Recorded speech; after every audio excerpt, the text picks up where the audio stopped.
চট্টগ্রাম নগরীর চকবাজার থানাধীন দামপাড়া ১ নম্বর গলিতে পূর্ব শত্রুতার জের ধরে একটি পরিবারের একাধিক সদস্যকে কুপিয়ে আহত করার ঘটনা ঘটেছে।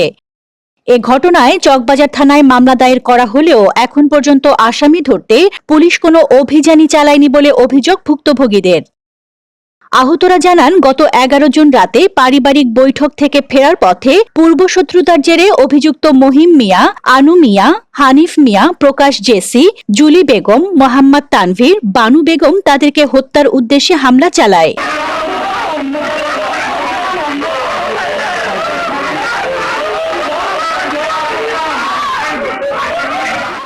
শুধু আহত ও তার পরিবারই নয়, ঘটনার প্রধান আসামির বিরুদ্ধে মুখ খুলেছেন তারই মায়ের পেটের বড় ভাই।